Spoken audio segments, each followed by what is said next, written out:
Assalamualaikum warahmatullahi wabarakatuh. Selamat malam Ayah Bunda dimanapun Anda berada. Kembali lagi berjumpa dengan kami dari Rumah Terapi dan Homeschool Total Mind Learning.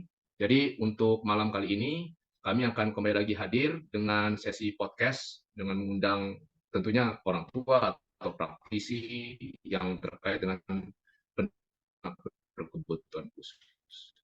Saat ini saya tidak sendiri, saya ditemani oleh ibu-ibu Majelis Taklim At-Taqwa. Yeay! Melainkan adalah tim dari Rumah Terapi dan Homeschool Total Mind Learning. Ada Bu Sela di situ, Bu Sela, ada Bu Rahma, ada Bu Opi, ada Bu Emi, dan ada Bu Ismi. Ya, sekarang siapa nih yang kita undang sekarang untuk hari ini? Bu Sela, ada masukan mungkin? Siapa sih yang kita undang? Praktisi. Siapa yang kita undang sekarang? Praktisi. Oke ya, praktisi apa ini? Bela diri?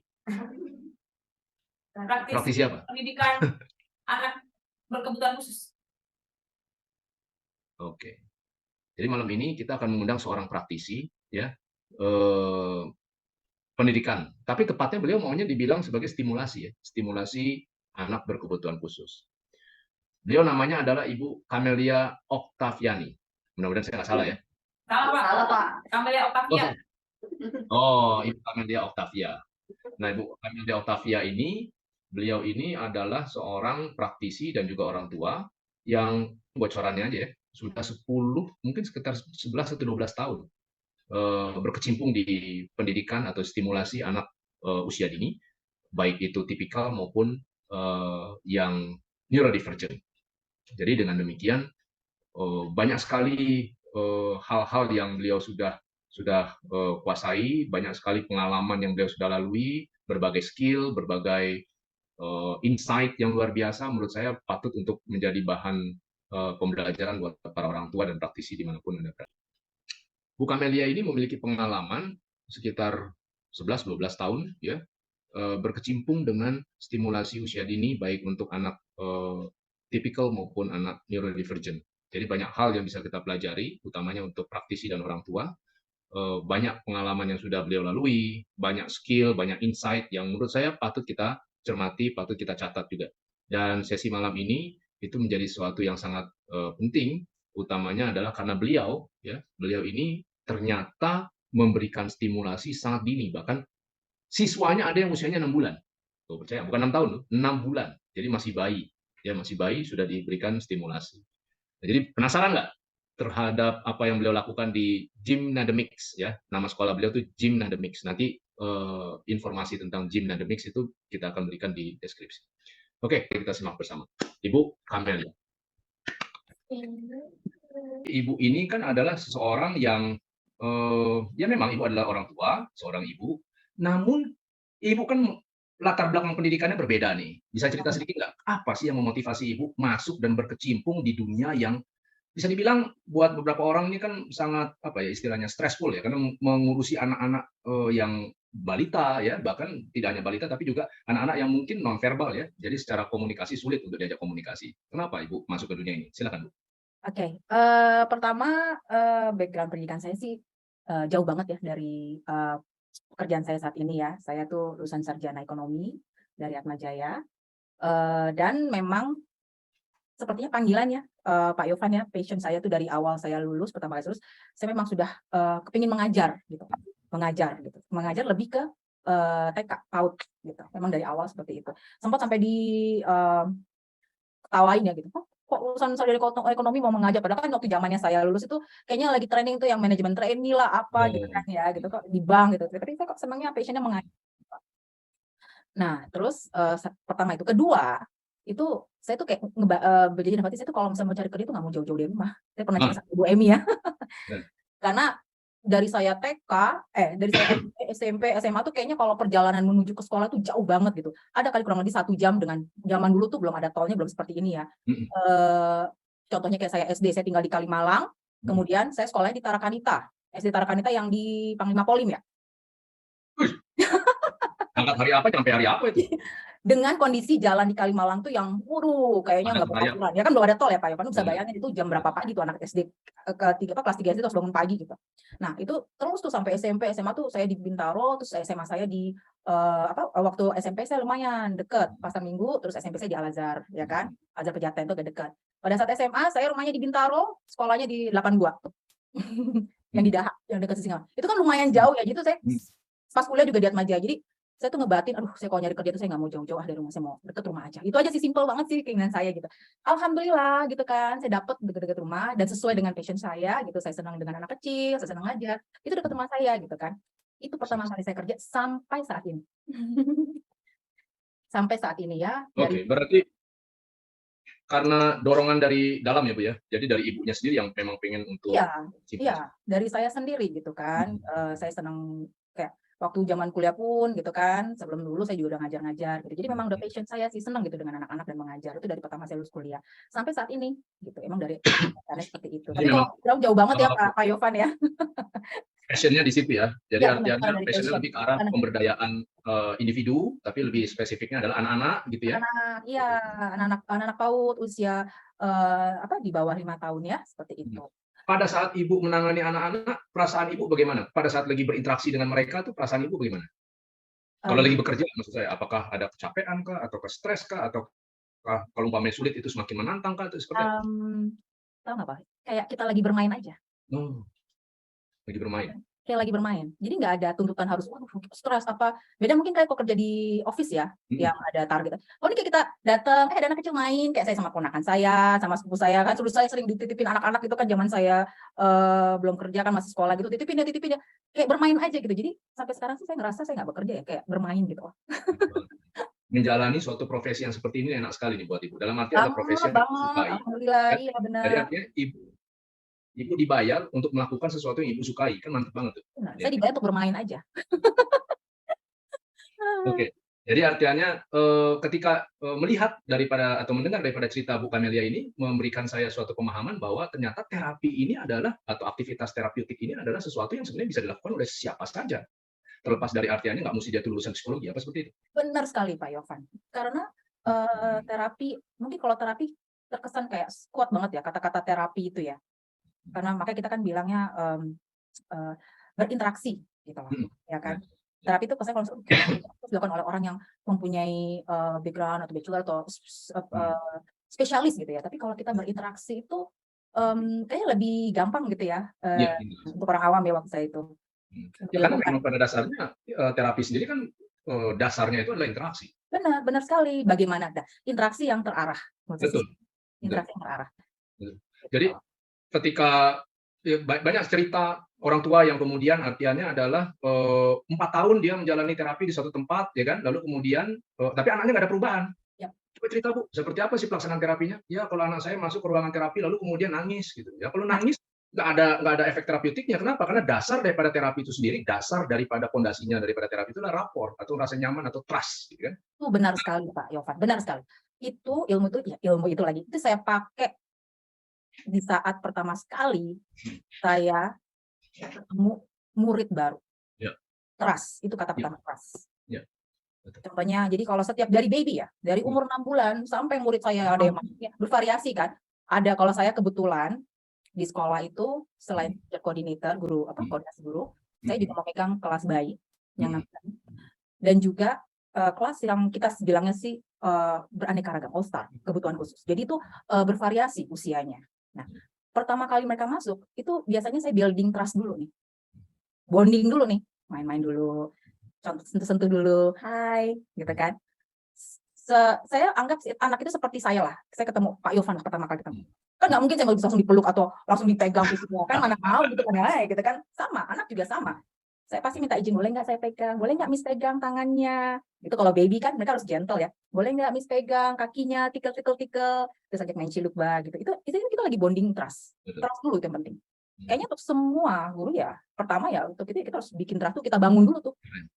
Itu tuh bervariasi ya. Ada yang tipe anak yang keras sama orang baru tuh cepet banget. Kayaknya minggu itu cepet gitu. Masuk gitu cepet. Ada yang lama gitu ngeliatin, ini misalnya berbahaya atau tidak ya, aman nggak ya buat saya ya nih Miss Lia ini ya gitu kan. Ada yang bondingnya tuh dengan drama yang wah nangis-nangis dulu gitu kan ya. Macam-macam gitu loh. Unik gitu loh. Tiap-tiap anak wah nangis-nangis dulu. Tapi penasaran, nangis lagi di situ, wah nangis kayak seperti itu. Seperti itu kalau yang kita lagi bonding terus. Jadi ayah bunda dimanapun Anda berada, ini penting sekali untuk dicatat. Apakah itu terapi, apakah itu training, apakah itu pengajaran, intinya adalah komunikasi atau interaksi. Dan supaya komunikasi atau interaksi itu berjalan secara efektif, dasarnya, pondasinya adalah rapor.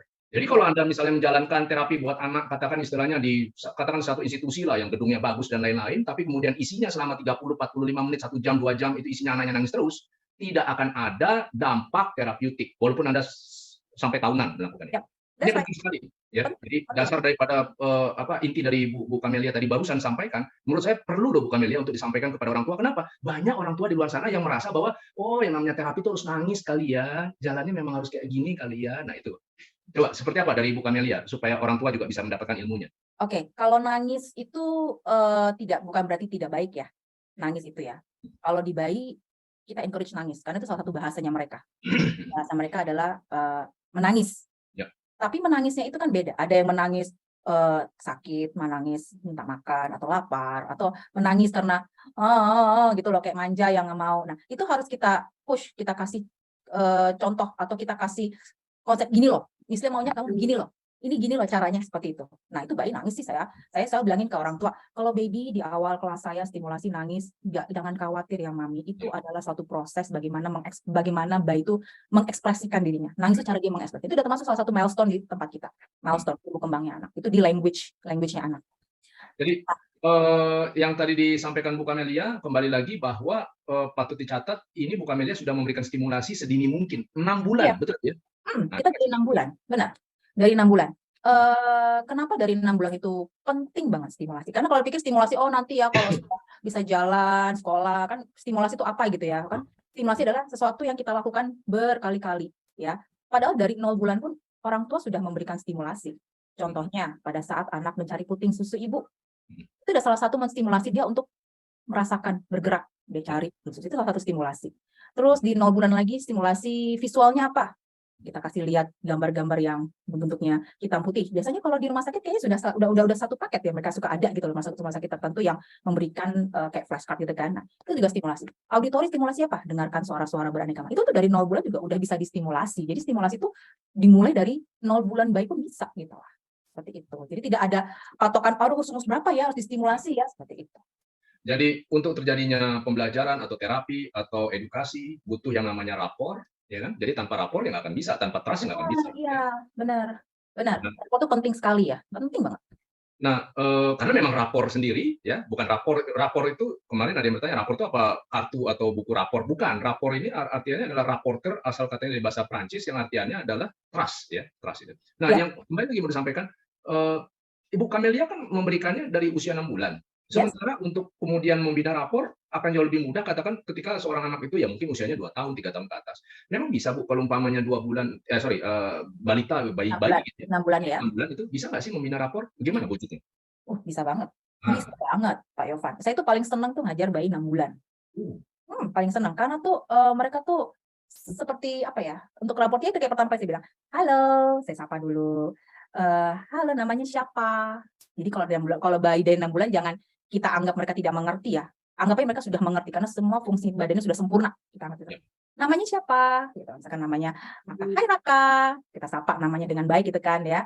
Terus dengan ekspresi yang beda gitu ya. Ekspresi juga berperan penting loh, Pak. Kalau misalkan kita namanya siapa? Itu buat dia nggak dapet.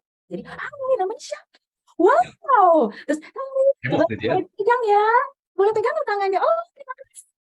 Kita high five. Nah, pada saat dia sudah nih ya, pada saat anak itu sudah mau dipegang tangannya, artinya dia udah trust sama kita loh. Itu aja. Pada saat kita diizinkan oleh bayi itu untuk memegang tangan atau pipinya gitu atau kakinya, itu artinya dia udah trust sama kita. Ya kan? Hari pertama. Ketemu lagi kan besok nih, setiap hari tuh bayi-bayi itu setiap hari ya? Setiap hari. Stimulasi setiap hari. Secara intens, kita sentuh terus, kita sapa terus saja.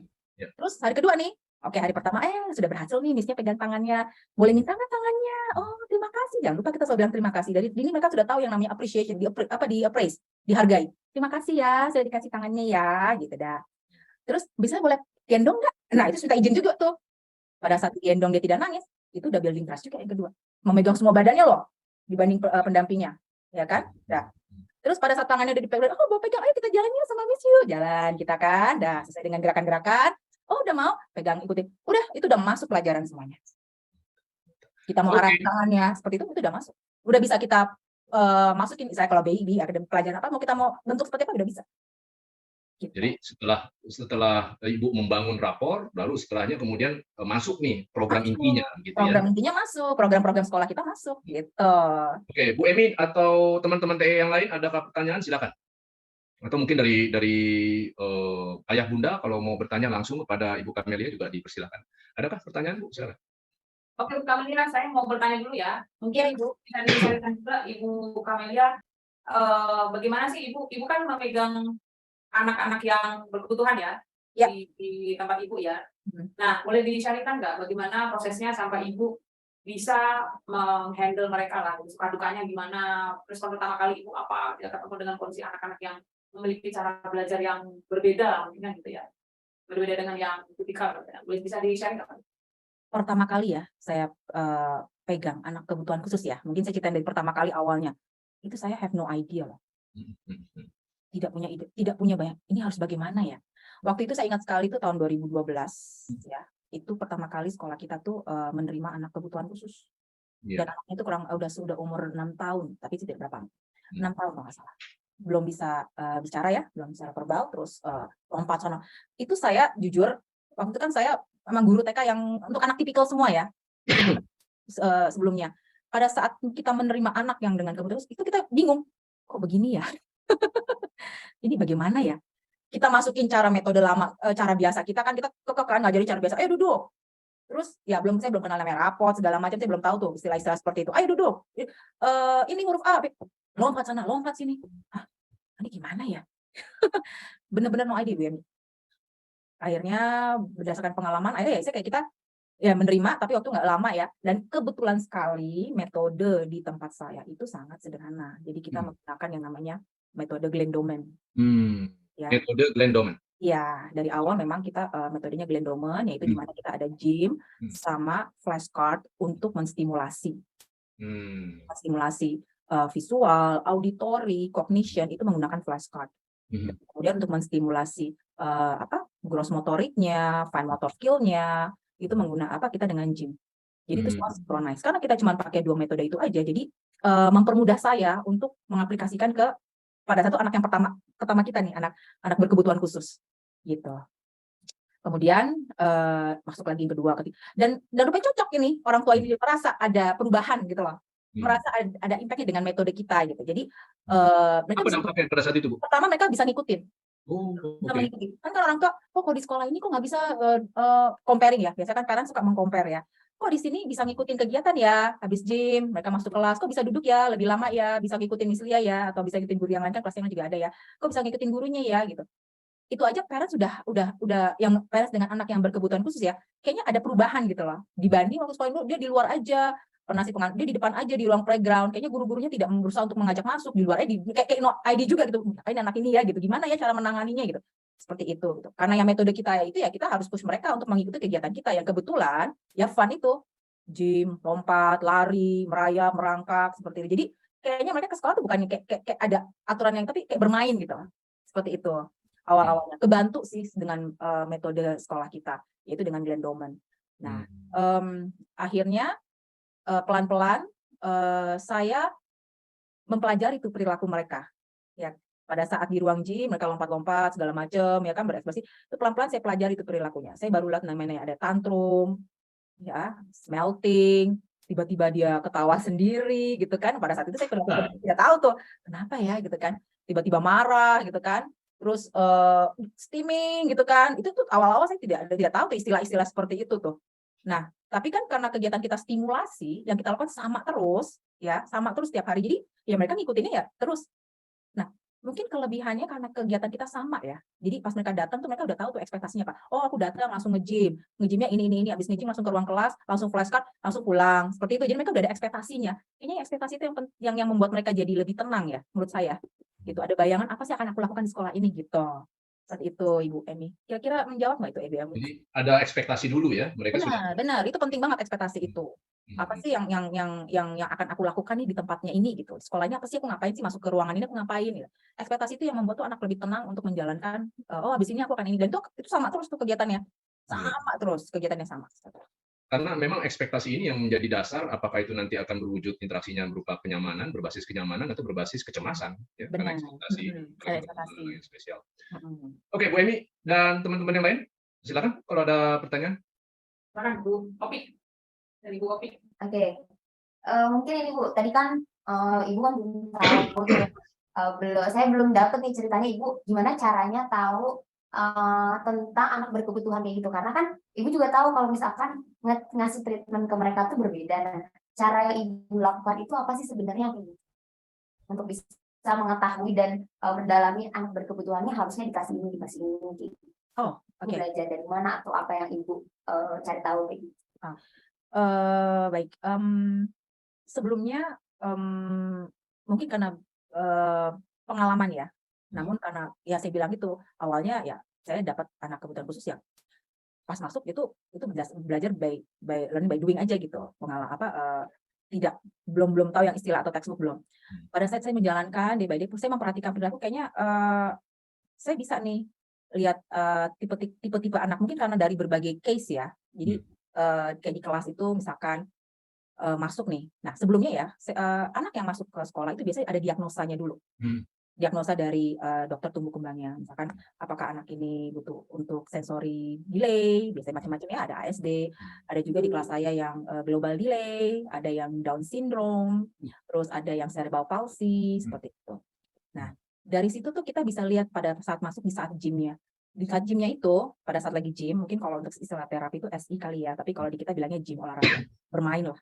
Nah, di saat lagi gym itu tuh kita bisa lihat nih, oh ini anak yang biasanya, contohnya yang global delay, itu kelihatan tuh dari gross motoriknya tuh untuk umur sekian tuh kayaknya belum sesuai gitu dengan milestone-nya gitu kan. Mereka kan bisa ada beda kan milestone dengan umur sesungguhnya kan. Tidak sama. Jadi itu yang perlu kita perbaiki, gross motoriknya. Ya. Nah, terus fine motor skill-nya, cara memegang benda. Nah, itu kita perbaiki tuh. Kita coba kita stimulasi terus dengan cara gym. Kemudian ada lagi kalau misalkan kayak autism, pas masuk itu ada tuh, saya ada murid satu, meltingnya sering banget melting. Kesel, marah gitu ya, tiba-tiba langsung jedukin kepala gitu. Terus kita pendekatannya udah belum bisa tuh yang namanya masuk ke dalam materi sekolah. Nah, itu report lagi tuh, balik lagi rapor itu.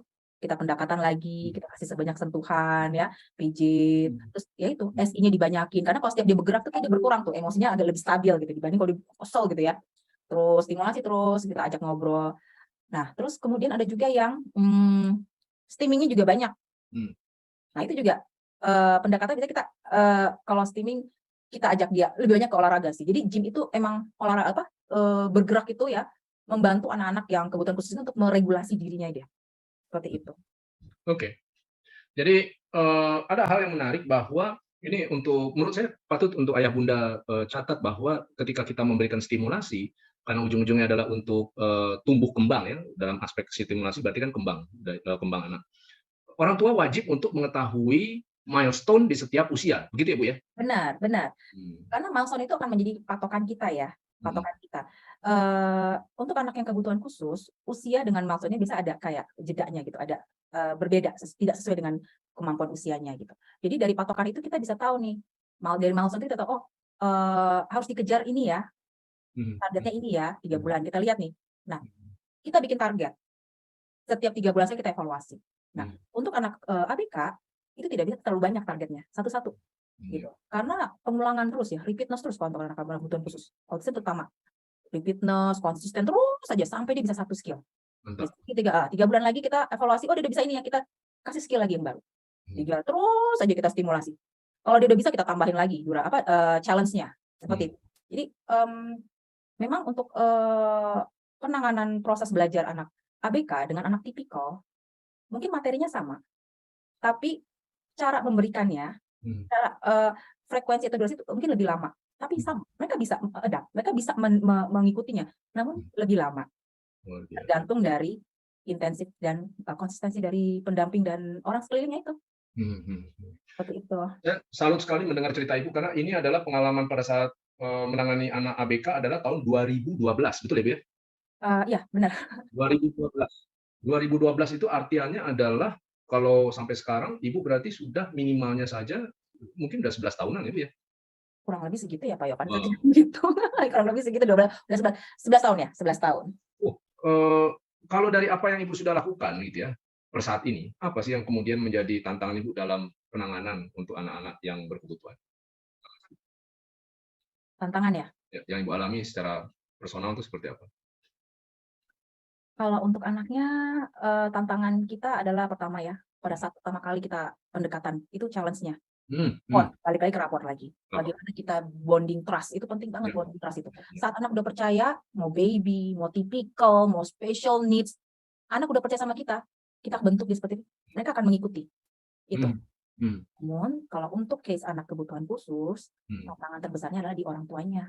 Gitu. Jadi di parents-nya, bagaimana cara kita mengsinkronize dari di sekolah dengan di rumah, materi yang kita kasih agar dengan orang tua biasanya tantangannya, Bu?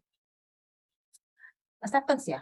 Oh, gitu ya. Jadi masih istilahnya denial mungkin ya, menyangkal. Anak saya nggak begini kok, anak saya nggak begitu. Benar, padahal sudah ada diagnosa ya, udah ada diagnosa. Tapi dia pinter kok, di rumah udah bisa gini. Oke, tapi di sini ini denial itu. Biasa tuh fase pertama orang tua itu adalah denial dulu. Dan itu bagaimana kita di sekolah tuh menjelaskan kalau kita kerjasama ya, kalau misalkan kita mau mendapatkan hasilnya ya. Mungkin Pak Yovan pernah dengar nggak istilahnya it takes a village to raise a child. Oh, iya benar. Itu ungkapan dari Afrika kalau nggak salah ya. Iya. Dan itu benar sekali. Jadi it takes a village to raise a child itu nggak hanya untuk anak kebutuhan khusus, seperti yang buat untuk semua tipikal. Kadang di dalam sekolah mungkin pernah dengar ya, kalau di sekolah kamu dengar, kalau di rumah kok nggak mau ya. Pernah nggak seperti itu ya? Ya beda ya. Beda ya, kalau di sekolah kok sama bisa mau ngikutin, kalau di rumah nggak mau nih sini. Karena nggak bisa dari kita aja yang harus kita berikan. Itu semua anggota yang terlibat, yang bersentuhan dengan anak ABK itu harus disinkronis lah, bisa disamakan. Supaya kita mau nih bentuk anak menjadi apa dulu. Seperti itu. Jadi kan kalau misalkan parents yang pertama udah masih fase denial, itu harus kita kuatkan. Selesaikan dulu fasenya itu. Selesaikan dulu denialnya. Tapi dia bisa kok, oke. Kita harus, ibu harus mengenal dulu anaknya. Kalau dia nggak mengenal anaknya, gimana dia mau masuk proses berikutnya? Gitu. Keren. Mantap. Salut saya, Bu. Betul. Harus mengenal dulu anaknya. Apalagi sudah keluar diagnosa dari dokter tumbuh kembang misalkan ya.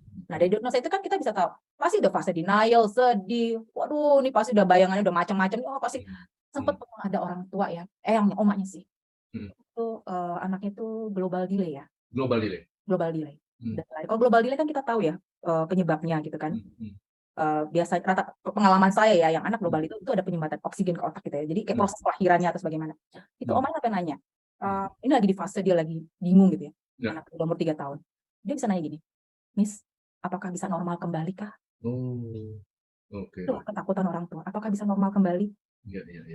Saya jawabnya, Oma, yang normal itu seperti apa sih? Ya kan? Kita kan nggak ada yang normal lagi semua ini kan?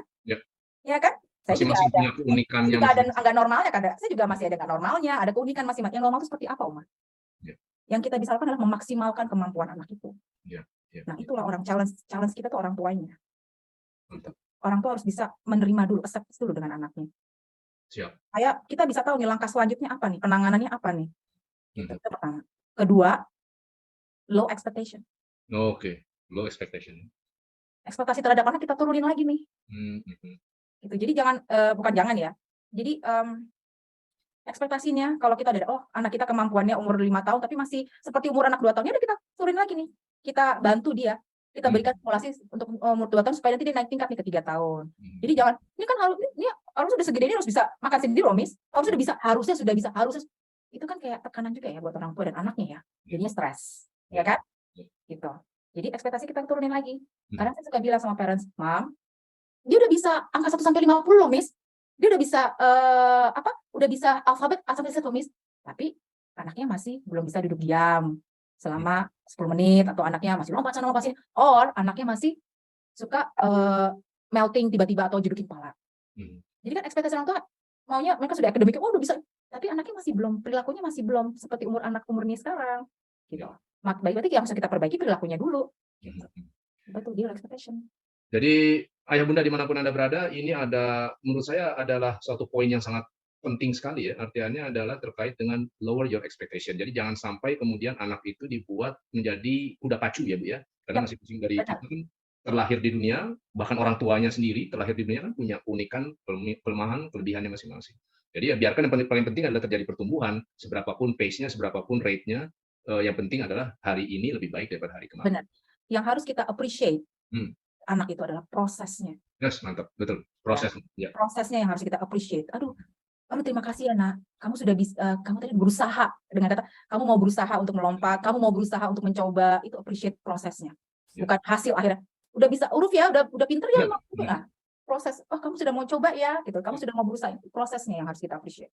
Karena itu saya setuju sekali dengan apa yang terjadi di tempat kami ya di RTHTML ini, bahwa ketika kita memberikan pujian pada proses dibandingkan pujian pada hasil, ternyata motivasinya berbeda. Benar. Ya, motivasinya berbeda. Yang membuat itu lebih konsisten untuk terus jalan, ternyata belakangan kita ketahui bahwa kita harus lebih banyak mempraise, memuji pada prosesnya. Itu yang membuat orang terus mau jalan. Benar sekali Pak Yovan. Dengan kita mengapresiasi prosesnya anak, mereka merasa dihargai. Betul. Ya kan, sekecil apapun prosesnya itu bermakna banget buat mereka. Mantap. Ya kan, kita tidak tahu bagaimana effortnya mereka untuk mencapai ke proses itu. Kita appreciate. Itu. Oke, Bu Opi, apakah ada pertanyaan dari YouTube? Silakan Bu Opi. Ada Pak satu nih. Ya. Jadi untuk Bu Kamelia ada namanya Bu Susmi Hayati. Malam Bu Kamelia, Pak Irfan, Bu Emi. Malam Bu Susmi. Bu Susmi berarti dari Riau ya? Alumni Tota. Oh ya. Oke, silakan. Izin bertanya, jika rapor sudah terbangun pada anak, tapi saat kita ajak untuk masuk ke materi sering menolak, apakah yang sebaiknya kita lakukan? Terima kasih. Mantap. Oke. Rapor sudah terbentuk ya, Ibu Susi ya? Apa? Susmi. Oh, Ibu Susmi, maaf. Ibu Susmi dari Riau. Baik. Rapor sudah terbentuk, tapi pada saat anak diajak untuk masuk ke suatu materi, dia menolak. Ya.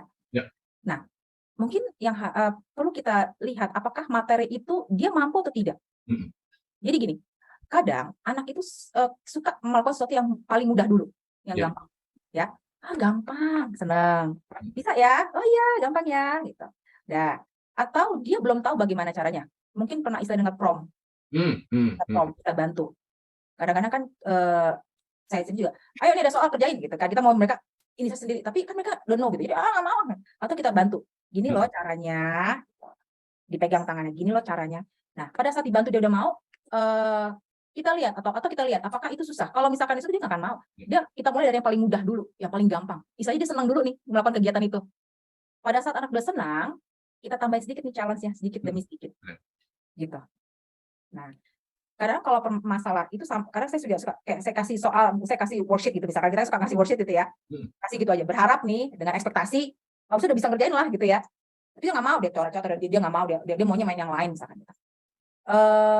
Bisa jadi ya pada saat itu dia melihat dia tidak bisa atau sudah sering dikasih gitu. Jadi dia menolak. Kalau sering dikasih pernah ya Pak Yovan yang dibilang udah terlalu bosan atau kurang challenge. Penyebabnya banyak sih. Bisa kegiatan kayak apa gitu sih. Banyak sih hal-hal penyebab kenapa anak itu menolak meskipun udah ada bondingnya gitu. Jadi apa yang saya setuju dengan apa yang dikatakan oleh Bu Kamelia, bahwa artiannya adalah kita harus mulai dari materi yang paling mudah sekali, yang istilahnya yang kita bisa lakukan sendiri dulu. Kita udah bisa sampai sendiri, baru nanti kita tambah sedikit challenge-nya, ya kan, tantangannya. Pasti dia kasih tantangan kan bingung, oh tadi begini kok sekarang berubah ya caranya ya. Kita ajarin lagi lagi, dia bisa sendiri lagi, tambahin lagi sampai target yang kita mau.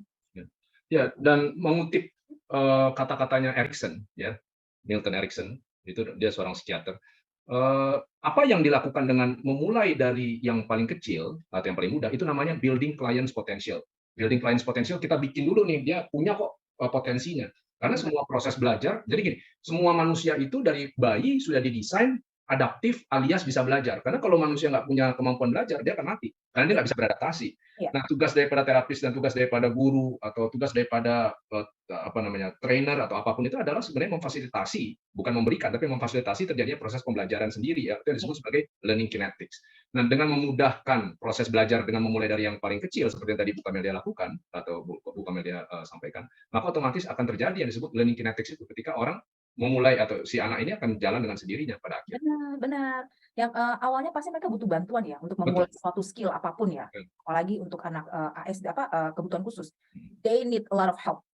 Mereka butuh bantuan dari kita. Mau mengajarkan apa misalkan? Mau mengajarkan untuk menarik garis, ya harus kita bantu. Mau mengajarkan mereka untuk cuci tangan pun harus kita bantu dulu pertama kali. Jadi mereka nggak bisa langsung inisiatif aja gitu. Oh, cuci tangan gitu dengan perintah. Jadi memang semua harus they need help gitu. Mereka butuh bantuan sebanyak mungkin. Nah, pada saat mereka udah diperkenalkan konsepnya segala, baru kita pelan-pelan kita lepas. Karena mereka udah merasa udah bisa nih, terus kita lepas pelan-pelan. Kita tinggal dorong. Percaya dirinya, you can do it. Bisa kok gitu. Seperti itu. Jadi kalau kita melakukan sendiri kan? Nah, melakukan sendiri itu berarti artinya dia sudah independen. Lagi. Ingat, kalau sudah bisa melakukan sendiri, udah gampang, anak cepat bosen, harus kita kasih challenge lagi. Jangan sampai dia menuju bosen tuh jadi acak-acak lagi. Karena udah bisa gampang, acak-acak itu berarti dia nggak mau ya. Artinya harus tambah challenge, tantangan lagi. Gitu.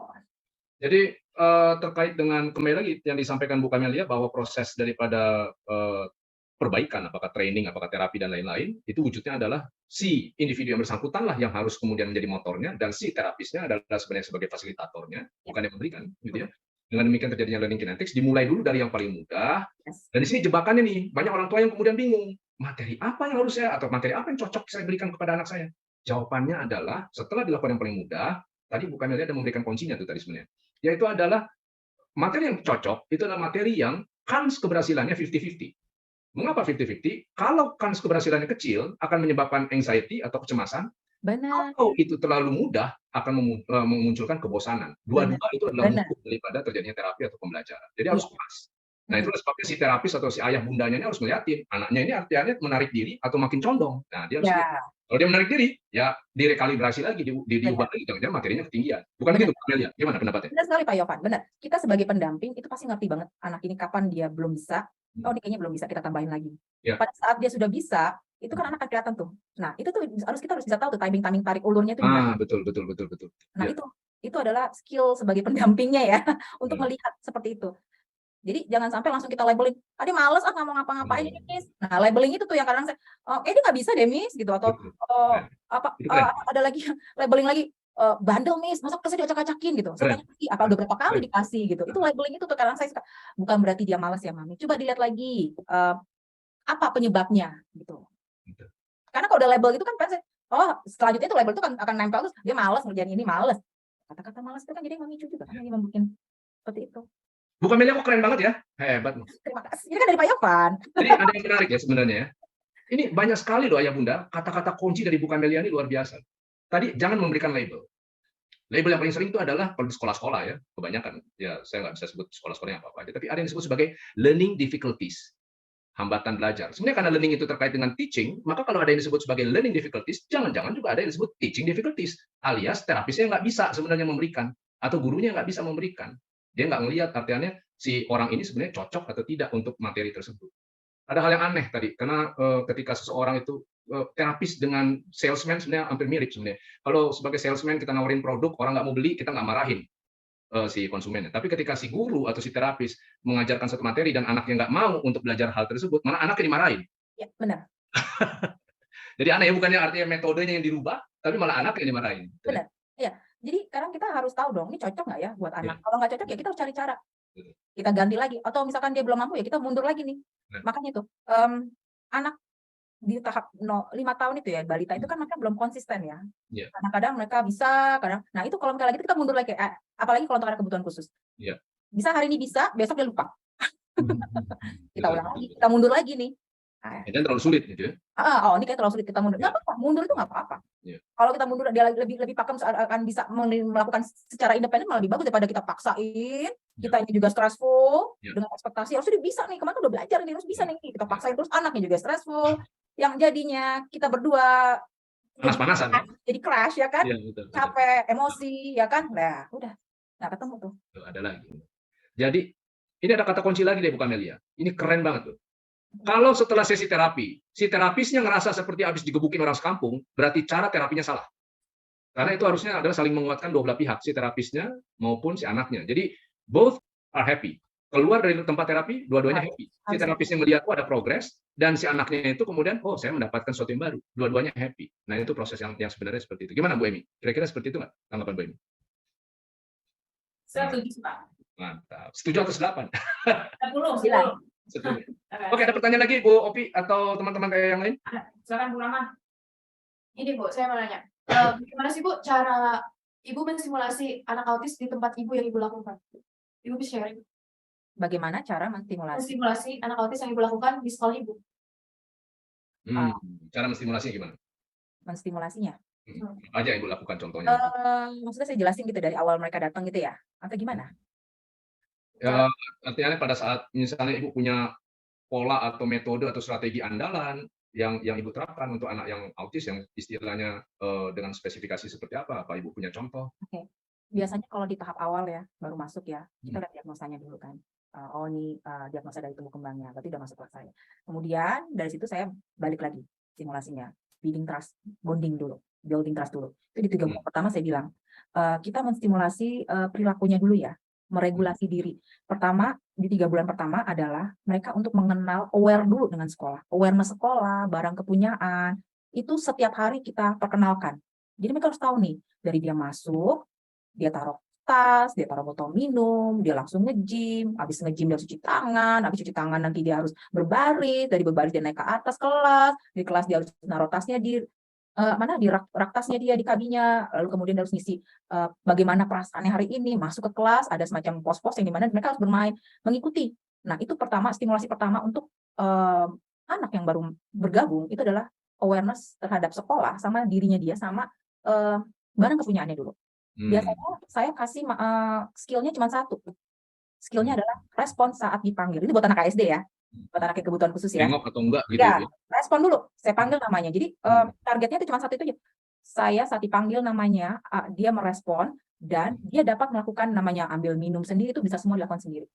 Itu stimulasi tuh setiap hari. Sama 3 bulan kegiatannya sama terus. Masuk, ayo mungkin tambah lagi sapa, selamat pagi. Gitu. Sapa dulu, pagi. Ayo ngomong dulu, selamat pagi, pagi. Oke, baru masuk. Taruh di mana tasnya? Taruh di sini. Ada garis, kita kasih tanda-tanda ya, supaya mereka butuh simbol ya. Kasih tanda-tanda. Garis merah, ayo taruh tasnya, ya taruh tasnya. Habis taruh tasnya dia langsung tuh ngikutin kegiatan kita. Ya kan? Habis kegiatan kita nanti kita kasih simbol lagi, ayo matiin lampu, tandanya apa? Nah, kalau untuk anak baru kan belum bisa ngomong gitu ya, belum bisa kognitif jalan, baru bisa diplom, mati lampu, duduk. Itu paling masih baru tuh. Mati lampu artinya tidur. Kita kasih kata-kata yang paling sederhana. Lampu mati, bobo, misalkan itu namanya ada quiet time. Oke, setelah lampu nyala, kita cuci tangan, ajak cuci tangan. Pegangin tangannya, buka. Itu stimulasi setiap selama 3 bulan, tidak ada ekspektasi dia bisa lakukan dulu. Pokoknya ekspektasinya kita promin dulu selama 3 bulan. Sampai jam berapa, Bu? Kenapa? Jam berapa itu? Kok tidur? Oh, bukan tidur, itu kayak semacam kayak quiet time gitu, kayak kegiatan-kegiatan kita gitu. Okay. Itu di awal-awal ya biasanya di 1 bulan pertama itu kita prom semuanya. Oke. Ekspektasi ya, tidak berharap mereka bisa langsung melakukan sendiri kan semuanya selama 1 bulan. Nah, pada saat kita bisa ngerasain nih badan anak nih, pada saat kita pakai instruksi secara verbal aja, cuci tangan, dia udah berdiri sendiri, respon, dia jelasin, oh berarti anak itu sudah mengerti. Ambil botol minumnya, dia udah mulai gerakin tangannya sambil botol minum, artinya anak itu udah mengerti. Nah, itu stimulasi seperti itu setiap hari. Kegiatannya sama, kita prom lagi, kita sentuh terus sampai dia bisa melakukan sendiri. Targetnya independen. Padahal sederhana banget ya, karena ada anak yang baru masuk ya, murid-murid saya itu yang umur 3 tahun. Datang, masuk diem. Terus ya, akhirnya harus kita bantu kan, ambil minum. Dia konsep namanya ambil botol minum, konsep dia dengan kata-kata ambil botol minum aja tuh mungkin belum terbentuk di mindnya itu apa sih ambil botol minum. Kita harus ajarin, ambil botol minum, nih minum. Itu selama sebulan. Sampai nanti pada saat kita coba iseng, ambil botol minum. Dia mau gerak di tangannya nih. Dia pegang botol minumnya. Kan cuma digini-giniin gitu kan. Ambil botol minum. Nah, itu stimulasi terus seperti itu, terus aja. Intens, konsisten, terus aja. Durasinya, kita lihat semuanya. Pokoknya penting kuncinya konsisten. Gitu. Tanpa ada ekspektasi, oh dia bisa sendiri udah berkali-kali kok. Nggak ada tuh kayak gitu. Gitu. Sampai kelihatan body language kan, gesturnya kelihatan nih. Ambil botol minum, dia mulai gerak. Masih pelan tuh gerakannya tuh, anak 3 tahun ASD. Pelan, dia ambil botol minum, dia minum sendiri, artinya kita udah berhasil stimulasi. Gitu. Ya, jadi ini berlian lagi ayah bunda. baru saja nih ada satu kuncian di dalam terapi autis, yaitu adalah yang disampaikan oleh Bu Kamelia. Kata kuncinya adalah yang untuk sesi sekarang, yang per sesi sekarang ini ya, repetisi dan manifestasi. Yes. Kata kuncinya itu, repetisi, manifestasi. Lakukan sesuatu yang sederhana, repetisi. Ketika dia sudah termanifestasi, dia bisa melakukan sendiri, lanjut ke materi yang lain. Benar sekali. Repetisi, manifestasi. Jadi jangan sampai baru sekali 2 kali diajarkan, lalu kemudian berharap bahwa mesti udah bisa, gitu ya. Harusnya bisa nih, udah Iya. ajarin kok kemarin udah tahu, aku udah kasih tahu, nggak bisa gitu. Anak itu repetisi dan nanti konsisten. Ya. Konsistennya terus saja, terus konsisten, kuat gitu. Sama Ini juga kalau ngadepin. Oke, ini ada pertanyaan yang masuk ke kami, banyak sekali yang masuk nih.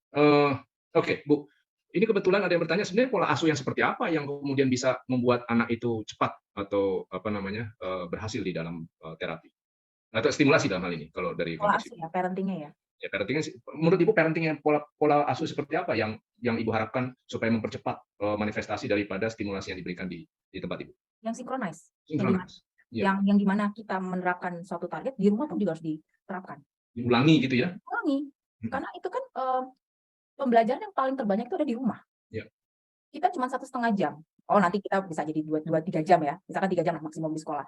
Dengan kegiatan datang, belajar, makan, terus itu kan cuma 3 jam. Sedangkan di rumah itu kan lebih intens, lebih banyak. Dan itu harus sinkronisasi, itu saya bilang harus ada kerjasama semua pendamping yang di rumah dengan guru, even dengan psikolognya apabila dia ada terapi, itu juga harus sama sinkronis semuanya. Gitu. Pola asuh. Dan lagi kita harus samakan nih. Targetnya apa nih, kita mau apa, misalkan kita mau anak itu untuk bisa melakukan sendiri gitu. Kadang-kadang nih hambatan terbesar kalau misalkan anak itu di salah satu rumah ada kakek nenek tuh biasanya tuh, saya bantuin, semuanya dibantu, akhirnya dia tidak bisa apa-apa. Beda pola asuh berarti ya? Itu kan beda pola asuh kan, nenek memberikan bantuan full ya, saya ada satu nih parents nih kan baru mandi terus parentsnya menerapkan pola asuhnya harus independen, harus bisa ngambil sendiri. Di sekolah juga kan kita ajarkan untuk bisa sendiri, ngambil botol minum sendiri, buka sendiri, tutup sendiri, bawa tas sendiri. Pas sampai ke dipegang kita serah terima ke yang jemput neneknya yang ngambilin botol minumnya, neneknya yang ngambilin sepatunya, itu pola asuh udah langsung yang jadi nggak sinkronis gitu loh. Jadi karena kita yang harus educate parents, mengedukasi parents juga, mami, apabila kita mau nyampe target kita, di rumah pun harus disepakati bersama-sama. Ini penting banget untuk tumbuh kembang anak. Di umur sekian mereka harus bisa sendiri. Jadi anak tidak seperti boneka yang nunggu untuk dilayani dia. Karena alam sekitar yang membuat mereka seperti itu. Seperti itu. Oke, jadi wah ini terdepak lagi sepertinya teman-teman kita, Bu. Oke, jadi nampak sekali bahwa kondisinya itu berarti pola asuh itu sangat memainkan peranan ya, Bu ya. Banget, benar.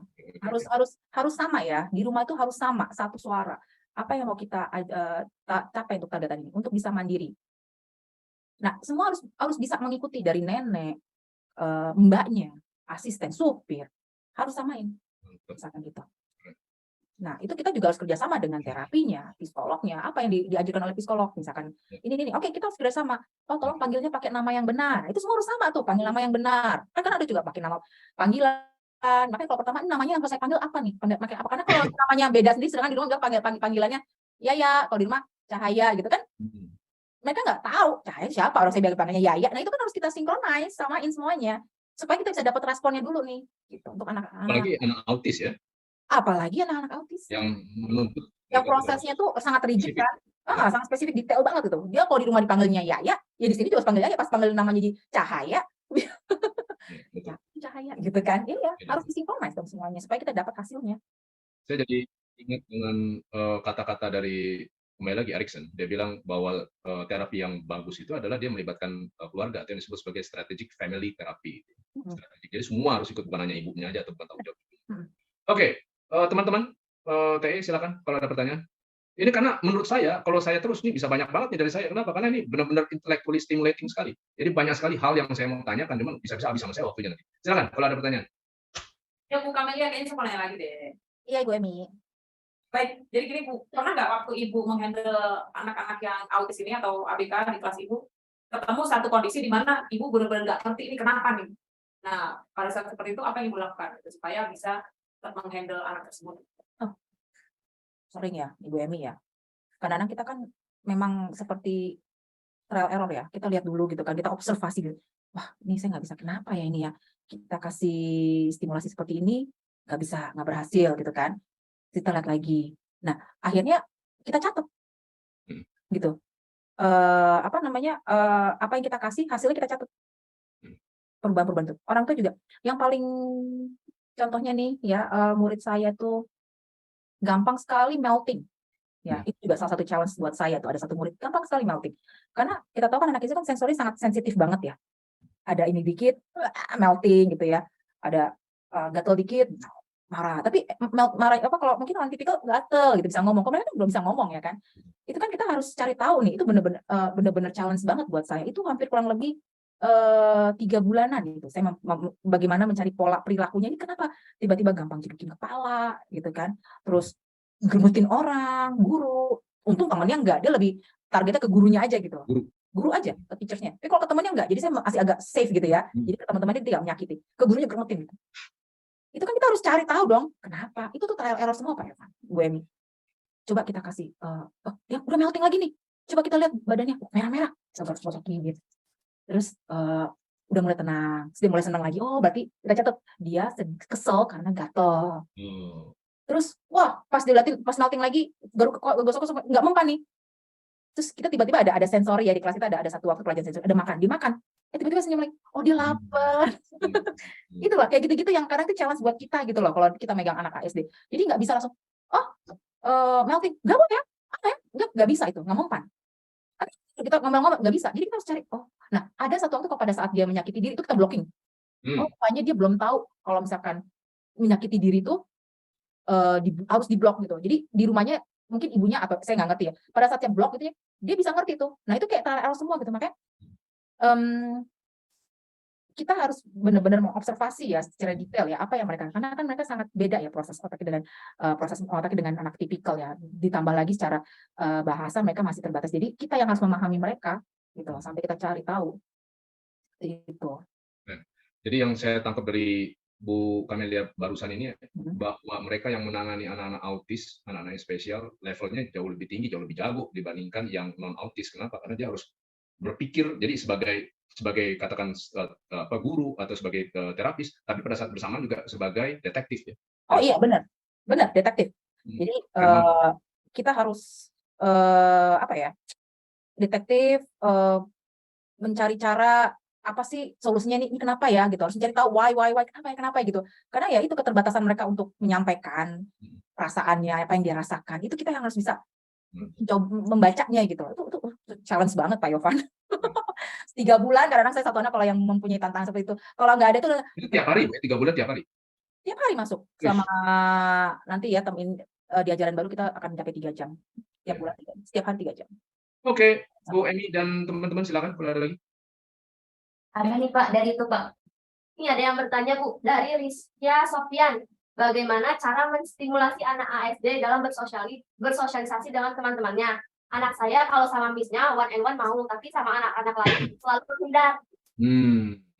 Silakan Bu Camelia. Jadi kalau dengan pengasuh atau yang lebih tua mau berinteraksi itu kurang lebih ya. Tapi kalau yang seusia agak sulit. Nah, gimana Bu Camelia? Oke, ini anak autism ya? Ya, anak autis.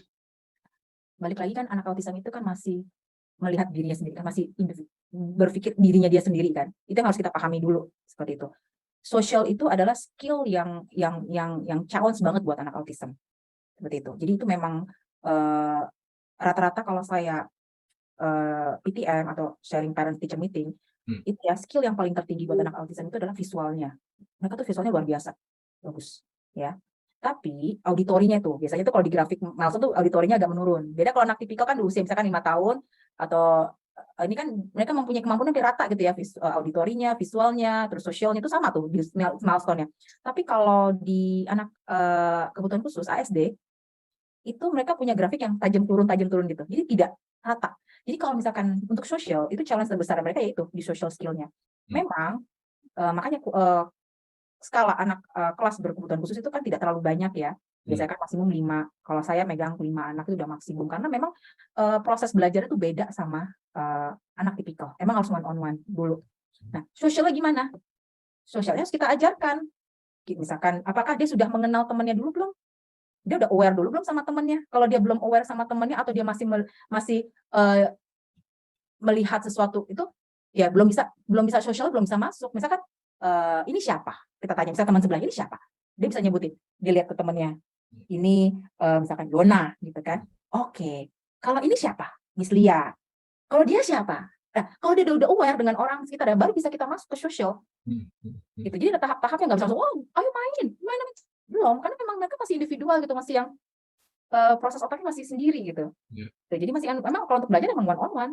Tapi kalau untuk bermain itu harus diajarkan. Ayo main nih. Kayak misalkan saya ajarkan lingkaran besar, lingkaran kecil. Coba deh, kalau mereka tidak diajak, mereka nggak ada yang mau pegangan tangan. Ya kan, mereka masih nggak mau siapa pegangan. Kita tahu tuh namanya konsep pegangan. Ayo pegangan tangan gitu kan. Itu paling sederhana aja deh. Lingkaran besar. Terus kita ajarkan pegang tangan temennya. Itu diajarin. Ini cara pegangnya, pegang tangan temannya. Lingkaran besar. Nah, pegang tangan kan? Udah. Terus lingkaran kecil, jangan dilepas, pegang tangan temennya. Itu terus kita ingetin. Terus. Nggak ada ekspektasi harus bisa sendiri ya. Jadi pegang tangan temennya. Sampai akhirnya mereka pegang sendiri. Tanpa ada yang lepas. Itu kalau misalnya mereka pegang tangan temennya tanpa kita prom, sampai besok juga belum tentu dia mau pegang tangan. Langsung kita prom semuanya. Nah, kalau dia udah tahu, coba balik lagi kita kejar lagi permainan nih. Duduk. Kita main mobil-mobilan yuk gitu misalkan. Oper ke Yona, ke temannya, oper. Itu karena mereka mau ngoper mobil aja, mereka belum tahu cara mau ngoper. Maksudnya apa ini mobil, diliatin gitu kan. Digosek-gosekan, dilempar gitu. Nah, kalau tahap mereka sudah mau berpegang tangan, terus mereka sudah mengenal temannya, baru bisa tuh mereka bersosialisasi, bermain bersama. Tapi kalau mereka belum mengoper, belum tahu ini siapa, ya itu harus kita ajarkan. Gitu. Jadi memang yang namanya intervensi itu masih sangat-sangat urgen sekali ya. Berarti harus langsung masuk gitu kan supaya dia tuh bisa untuk terbina social skill-nya. Benar, social skill itu harus kita promin juga. Sama kayak kita mau ngajar nulis, mau ngajar mewarnai, ya kan? Social skill juga kita ajarkan. Pertama, dia sudah tahu siapa gurunya, temennya namanya siapa. Dari foto dulu. Dari gambar-gambar foto. Mana yang namanya Bigita, atau namanya siapa? Mana Miss Lia? Berarti kan udah aware dengan orang kan? Kalau ada aware baru dia bisa sosial. Itu makanya sosialisasi itu biasanya kalau di raport itu tuh yang harus benar-benar menjadi tantangan tersendiri tuh buat anak ASD. Di social skill-nya itu. Jadi ayam sekalian dimanapun Anda berada, ini penting sekali ya, banyak sekali nih, daging semua informasi yang disampaikan oleh Bu Camelia ya. Dan ini barusan tadi disampaikan bahwa kembali lagi pembinaan rapor, ya kan? Jadi untuk terapi itu bisa berjalan harus dibina atau dibangun rapornya. Kalau sudah terbangun rapornya itu sudah sama dengan 60-70% dari kerja. Ya. Tapi rapor sendiri bisa hancur. Misalnya ketika Anda ngasih, katakan soalnya atau misalnya tugas atau aktivitasnya terlalu sulit. Akibat rapornya hancur, dia nggak mau, dia malah mutung. Betul ya Bu ya? Iya, benar. Oke, Bu Emi, ada pertanyaan lain? Silakan, kalau ada pertanyaan. Ya, ada Pak Yovan gitu. Jadi tadi saya mendengarkan penjelasan dari Bu Camelia itu luar biasa, benar-benar bisa menjelaskan sampai ke teknisnya ya kan, spesifik ke kondisi anaknya. Nah, yang membuat saya penasaran itu begini. Jadi mungkin ayah saya bisa sampaikan dulu bahwa memang Bu Camelia ini beliau salah satu alumni training PML ya, yang level basic bahkan sampai ke intermediate gitu. Nah, yang saya penasaran sekali, apa sih yang Bu Camelia dapatkan dari materi yang sudah kita berikan dan berhasil Ibu terapkan di sekolah? Artinya kan yang menurut Ibu itu memang berhasil memberikan perubahan pada khususnya anak ABK di tempat Ibu. Ya. Apa yang bagian apanya gitu dari materi training yang sudah Ibu ikuti? Mohon maaf ya Bunda, untuk jeda sejenak, untuk informasi yang singkat tapi sangat penting. Jadi begini, banyak orang tua yang memiliki anak spesial, memiliki permasalahan, misalnya mereka tinggal di suatu tempat di luar Jawa atau di luar kota yang tidak ada layanan profesional untuk autisme. Sementara mereka ingin menangani edukasi dan terapi secara mandiri, mereka tidak punya ilmunya. Untuk itu, maka TML sudah mendesain program yang disebut SEFTA, Strategic Family Therapy for Autism. Di SEFTA, setiap orang tua diberikan training, dengan demikian setelahnya tidak hanya tahu, tapi juga mampu untuk memberikan terapi autisme bagi anaknya di rumah secara mandiri. Jika Anda penasaran dengan SEFTA, Anda dapat menghubungi nomor di bawah ini. Dan sekarang kita kembali ke video. Banyak banget ya, banyak banget. Jadi mungkin kalau secara praktek mungkin kita sudah kayak autopilot gitu jalan gitu ya. Tapi kan kita tidak tahu pakem-pakemnya dan batasannya sampai mana nih, kita sampai mana nih gitu loh. Nah, sejak saya ikut trainingnya beginner, terutama beginner ya, itu penting banget tuh buat mengedukasi parents tuh how to know your autism kids gitu loh istilahnya. Bagaimana kita bisa mengetahui polanya, cara berinteraksinya dengan autism gitu. Itu di beginner itu. Jadi itu di beginner itu. Jadi pertama kita kan nggak tahu ya, kita hanya cuma berdasarkan oh nih sepertinya ini cocok nih, udah bisa ngikutin nih. Nah, kan biasa itu. Setelah saya mengikuti training yang beginner itu, saya jadi punya target, saya jadi punya metode yang jelas, saya jadi punya bisa melihat nih, misalnya kita men-screening secara cepat, oh anak ini kayaknya harusnya dengan titik-titik gitu. Oh yang B ini, oh oke, dia kayaknya bisa dengan ini. Jadi kita langsung udah bisa men-screening gitu. Nah, yang ada teori, yang mungkin Pak Yovan yang pertama saya pakai sekarang tuh, ada saya metode ABA, ya kan, metode kognitifisme, kemudian yang terakhir thoughts of mind ya Pak Yovan ya. Nah, itu saya pegang terus tuh, tiga itu, saya pegang terus. Kemudian rapor itu juga saya pegang juga tuh untuk di kelas saya. Kemudian fase-fase orang tua itu kan juga diajarkan kan di situ kan, itu penting banget itu, orang tua harus mengerti itu fase-fasenya. Kemudian prom, nah istilah-istilah itu kan kita baru tahu, oh jadi yang aku lakukan itu istilahnya begini, nanti harus ada durasi sekian, nanti ada namanya generalisasi, nah ya kan, itu kan juga diajarkan di situ kan. Nah itu apa gitu loh, kadang-kadang dulu sebelum Pak Yovan pernah bilang kan, kita tuh bisa menggunakan berbagai macam metode, jadi nggak terpaku oleh satu metode aja gitu kan ya. Awalnya kan kita pakai panduannya ABA di situ. Saya nggak tahu sampai kapan saya kayak ABA terus nih gitu kan. Rupanya dari ABA itu anak bisa naik tingkat. ABA itu kan memberikan kegiatan yang sama setelah instruksi satu ya. Benar nggak sih Pak Yovan? Kalau saya tolong dikoreksi ya. Nah, pada saat anak itu udah bisa satu skill, kita masuk ke kognitif. Ya, kognitif. Benar gitu ya Bu Emma waktu ya. Nah, kita mau ngajarkan apa lagi nih? Kita mau ngajarkan skill baru lagi. Balik lagi ke ABA lagi nih. Prom lagi, one on one, ABA terus. Pada saat dia udah terbiasa, udah bisa, kelihatan kan dari gesturnya udah bisa nih, kayaknya udah bisa independen, masuk ke kognitif.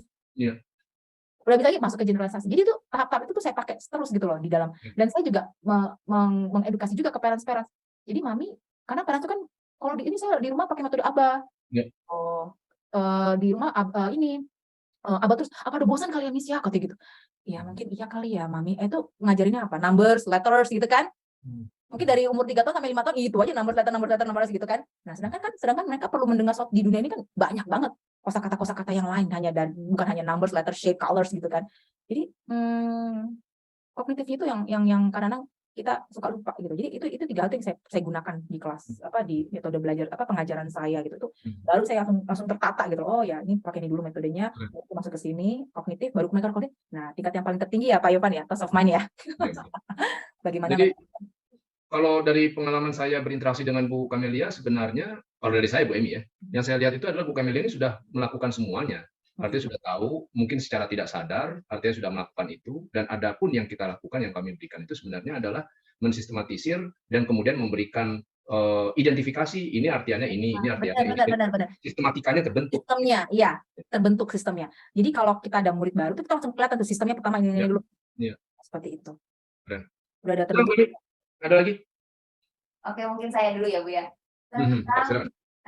Mungkin Ibu banyak kali ya interaksi sama orang tua murid-murid di sana. Nah, kira-kira apa sih yang Ibu lakukan untuk menjembatani gitu antara terapis, antara Ibu dengan orang tua agar tadi kan disebutkan pola asuhnya tuh sebenarnya berpengaruh gitu. Nah, gimana caranya Ibu memberikan edukasi itu gitu ke orang tua biar terapis dan orang tua tuh bisa sama-sama bekerja sama kayak gitu untuk menterapi anak-anaknya. Bagaimana saya berinteraksi dengan orang tua seperti itu ya? Bagaimana ya? Seperti kalau kita kan kita ada namanya parents teachers meeting gitu ya, kayak raport lah, ambil raport. Itu biasanya kita menyiapkan waktu pertama, kita siapkan waktu yang cukup lah, karena orang tua itu senang sekali berdiskusi gitu loh. Jadi nggak dibatasin lah waktunya. Karena saya suka 30 menit. Itu kadang 30 menit itu kurang, 1 jam kadang terima raport PTM gitu ya, kayak sesi cerita, curhat atau segala macam. Itu tuh kita ya balik lagi, kita bonding lagi sama parents gitu kan, kita cerita. Kadang dia menceritakan dulu di rumah gini-gini, oke kita dengerin. Terus kita kasih masukan, mami coba ya dibantu seperti itu. Jadi memang parents tuh pingin didengar dulu gitu. Jadi kita dengar dulu tuh cerita-ceritanya anaknya gimana. Nah, baru kita kasih masukan gitu. Maksudnya gitu kali ya. Tapi yang awalnya sih memang kita harus menyiapkan durasi itu yang cukup ya, karena parents itu kayak senang gitu untuk sharing. Nah, itu kita dengar itu sharing anaknya, terus cerita udah sampai di sini, udah bisa ini, oh ya gitu. Itu ya membangun bonding dulu dengan parents juga. Saya penasaran dari sekian banyak orang tua yang Bu Kamelia tangani orang anaknya gitu ya, yang sebenarnya bisa dibilang sudah siap untuk melangkah untuk melakukan pertumbuhan pada anaknya dibandingkan dengan yang masih denial itu berapa persen sih? Prosentasenya gitu, rasionya itu berapa? Yang udah siap sama yang apakah dari 10 yang udah siap cuma 1, sisanya 9 tuh sebenarnya adalah denial semua gitu rasionya tuh. Lebih banyak yang denial atau lebih banyak yang kooperatif berarti dari pengalaman Ibu? Kebetulan ya, 2 tahun belakangan ini saya dapat orang tua murid tuh yang sangat kooperatif Oke. dibanding 5 tahun yang lalu atau yang di awal-awal gitu. Mungkin pertama-tama informasi tentang autisme udah makin banyak. Iya. Sudah makin banyak. Terus banyak edukasi-edukasi atau sudah banyak dibanding 10 tahun yang lalu gitu. Kayak 10 tahun yang lalu mungkin informasi di IG kayak saya dapat dari TML juga kan dari IG, sosial media, itu tuh udah banyak sekali yang membahas tentang kebutuhan itu. Jadi orang tua mungkin udah lebih memahami. Dan jangankan anak yang mempunyai anak kebutuhan khusus ya. Ini saya pegang anak-anak yang masih baby ya. Kenapa mereka masukin 6 bulan? Itu kalau misalnya PTM pertanyaan mereka gini. Kira-kira ada red flag nggak ya, Miss? Nggak begitu teknis ya? Sebegitu mereka udah langsung sigap banget. Saya udah siap kok menghadapi trouble tree. Loh, anak-anak parents muda sekarang kayak gitu. Mereka tuh sangat aware banget gitu loh. Saya salut dibanding parents zaman saya dulu. Ya kan? Tahun ratusan ya? Ya, tahun 2006 lah ya. Oh, 2006. Saya pikir 1800. Tahun 2010 itu kan mungkin ya itu pertama itu sosial media, informasi itu banyak banget. Gitu. Jadi mereka tuh jadi yang kayak 6 bulan kayak kemarin saya baru PTM. Padahal anaknya tipikal gitu ya, bagus. Cuman lagi fase dia senang mukul gitu loh, lagi fase gitu. Balik lagi kan kalau mukul, ibu responnya dijaga. Karena kalau responnya dia makin senang karena dianggapnya lagi main. Gitu kan, bapak kan pernah gitu. Responnya, ya. Pukul, no. Itu intonasi suara juga. Terus udah ujung-ujungnya, kira-kira ada red flag nggak ya, Miss? Gitu. Padahal semuanya udah bagus-bagus semua nih. Dia masih nanya ada red flag. Artinya kan dia ketakutan terbesar dia kan apa ya? Gitu. Jadi sejak dini mereka udah tahu nih. Oh enggak, no, ini bagus. Audionya bagus. Visualnya bagus, mami fokus di dalam kelas, bisa mengikuti, bisa memilih, bisa ini anak bayi 9 bulan ya 10 bulan udah bisa memilih, udah bisa ngambil maraka sendiri, itu artinya bagus, responnya cepat, dipanggil namanya nengok, nggak ada red flag mami, gitu.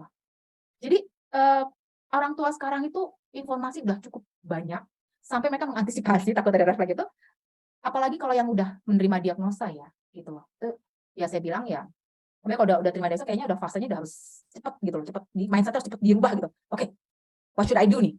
Kita harus ngejar umur nih, gitu kan? Seperti itu, harus lebih cepat geraknya. Menurut sih kayak gitu. Oke, saya sangat salut bagi parents, ada satu parent saya pada saat anaknya kena global delay di umur dia udah langsung bikin program terapi segala macam, bomba di semuanya, terapi gross motorik, terapi ini, pokoknya udah konsultasi dengan psikolog dan dokter anak, itu aja terus. Karena di 5 tahun itu kan kita namanya lagi sel-sel tuh lagi berkembang banget ya otak. Jadi itu tuh orang tua tuh harus aware banget tuh. Udah dapat diagnosa, sudahlah. Oke, kita boleh lah lagi fase lagi denial lah, sedih. Oke, tapi kita harus bikin program ke depan. Karena kita harus ngejar umur. Kita harus ngejar nih sampai umur sekian tuh mereka bisa independen gitu. Karena saya kayak kuatkan parents gitu. Mami, ini kita harus lihat ya, umur sekian harus bisa nggak pakai pampers ya. Ini pun gitu, harus bisa pipi sendiri, harus bisa cuci tangan sendiri, harus bisa makan sendiri. Seperti itu. Oke, Bu Emi atau Bu Rahma dan yang lain, ada pertanyaan mungkin dari YouTube atau dari IG, silakan. Oh gitu, silakan. Bu Kamelia, ini kan tadi kan di tempat ibu ini kan yang diberikan stimulasi itu kan dari usia 6 bulan sampai 5 tahun ya Bu ya? Nah, kalau menurut Ibu sendiri nih, seberapa penting sih untuk penanganan pada anak autisme atau anak-anak autisme itu tuh di usia berapa sih atau sedini mungkin itu tuh penting nggak sih Bu? Aduh, nggak usah ditanyakan lagi ya, penting banget. Penting banget, karena kita harus ada intervensi sedini mungkin. Ya itu saya cerita, yang ibunya pas lahir ada global delay. Udah, dia langsung bikin program. Terapi, pokoknya konsultasinya psikolog, dokter anak, dokter, udah itu aja. Baru umur 3 tahun dia masuk ke sekolah. Pokoknya itu penting banget. Nah, makanya kan kenapa kita dari sebenarnya 3 bulan itu bisa kelihatan, 6 bulan. Itu kan dari visualnya dulu. Itu bisa terlihat ada rasa atau tidak. Seperti itu. Makanya kan ya saya bilang parents saya yang masuknya di umur 6 bulan itu udah aware banget nih. Gitu. Seperti itu. Visualnya bagus ya Mami, itu aja masih nanya. Nggak ada rasa kan Miss? Nggak ada. Tapi kalau misalkan ada sedikit, biasanya saya sarankan coba ke dokter tumbuh kembang ya Mami, untuk make sure aja ketakutan terbesarnya. Kok belum bicara sih ya? Kita ke tumbuh kembang. Sebelum terlambat, jangan sampai pas 3 tahun, 2 tahun belum bicara terus baru sana. Pokoknya kelihatan tanda-tandanya kayaknya Mami begini.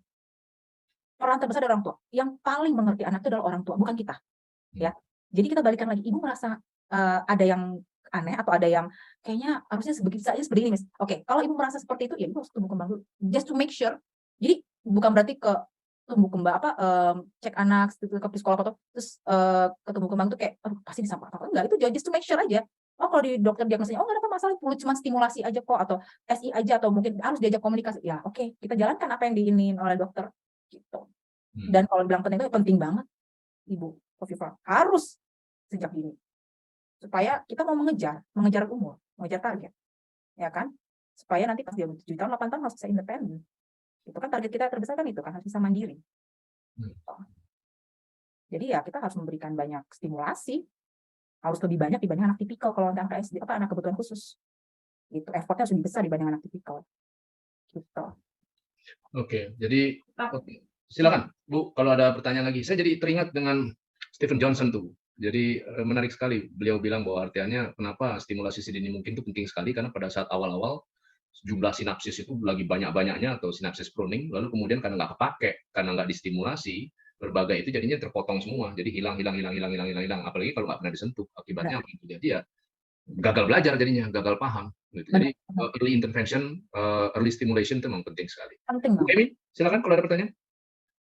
Ya, Pak Yovan, jadi saya mau menyimpulkan tadi pembahasan yang terakhir ini, pertanyaan terakhir ini, jadi artinya itu stimulasi sedini mungkin itu kan berarti tidak hanya untuk ke anak ABK ya, atau anak tipikal pun juga pada akhirnya kalau dia kurang stimulasi pun perkembangannya pun juga akan menjadi terhambat lah gitu, nggak sesuai hasilnya gitu, karena kita nggak bisa bohong bahwa kebutuhan sensorik itu nggak cuma untuk anak autis, bahkan untuk yang tipikal pun mereka butuh. Nah, saya mau mengajak Bu Camelia untuk nggak tahu apakah ini istilahnya berandai-andai atau menganalisa gitu. Pernah nggak Ibu berpikir begini? Ibu kan menangani beberapa anak ABK itu. Pernah nggak ketemu kesimpulan begini? Oh, ini kayaknya nih ya, anak ABK yang A, yang dia masih begini, ini karakter orang tuanya begini. Pernah nggak ada ibu tuh ketemu kondisi berpikir yang demikian gitu? Oh, ini tuh anak ini udah bisa seperti itu karena emang orang tuanya kooperatif kan awal. Pernah nggak ketemu di cara berpikir yang seperti itu? Gitu? Ada sih. Pernah lah. Pengaruh parenting orang tua dengan anak ABK kan, maksudnya gitu. Orang tua yang balik lagi yang sinkronis tuh dengan kita terus di rumah juga dipraktekkan lagi itu pasti perkembangannya akan lebih baik lebih pesat gitu seperti itu. Nah kelihatan perbedaannya terus dan lagi ya mungkin saya nggak tahu ya kalau di tempat saya itu biasanya saya untuk edukasi anaknya ada juga untuk coaching parentsnya gitu loh. Mungkin pernah dengar istilah kalau dalam kehamilan tuh kenapa harus happy gitu ya.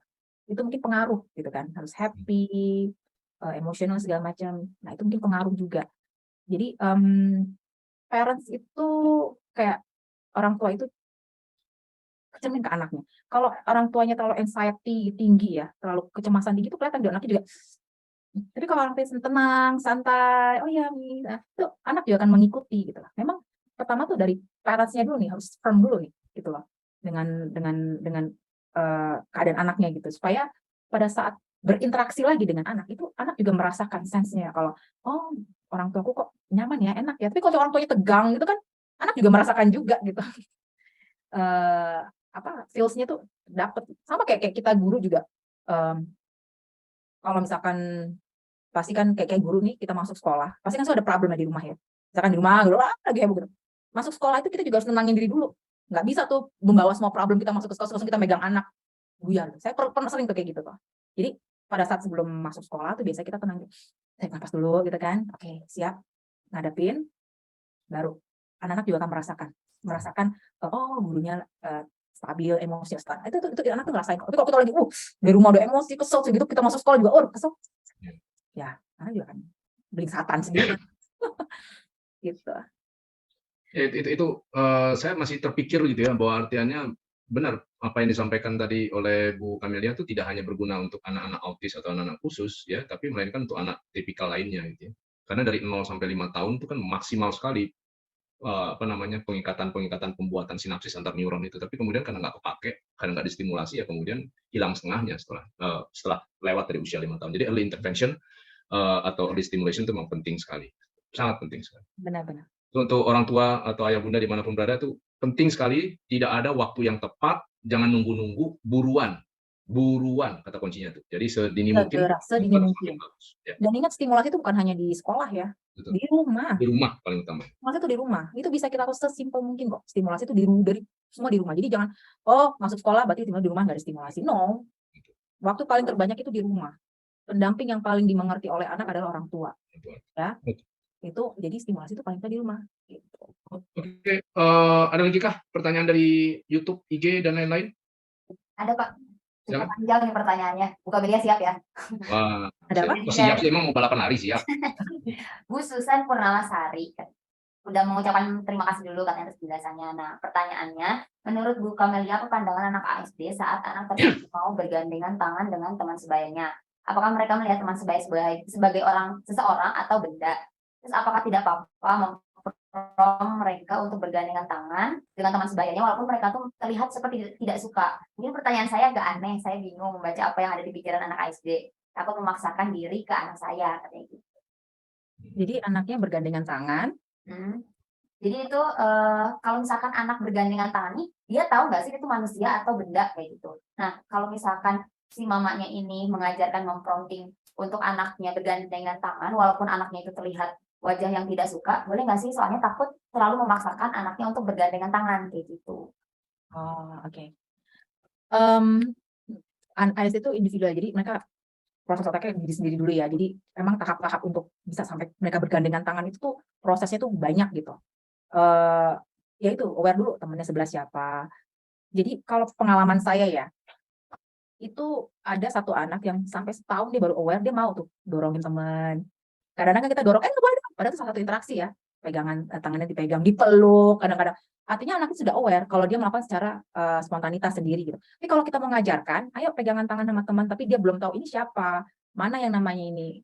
Ya kita hanya mengajarkan konsep, yuk pegang tangan begini loh, gitu loh. Tapi di konsepnya ini kan dia baru tahu, cara memegang tangan.